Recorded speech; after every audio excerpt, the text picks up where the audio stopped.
Hello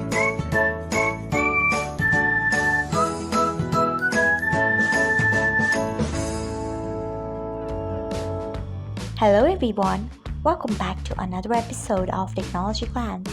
Today in this video, I am going to guide you through how you can turn on Show Frequently Called Contacts on Truecaller. So let's get started. Firstly, open Truecaller app in your device. Then tap on three dots icon. After that, tap on Settings. Next, tap on Calls. Then scroll until you find Show Frequently Called Contacts.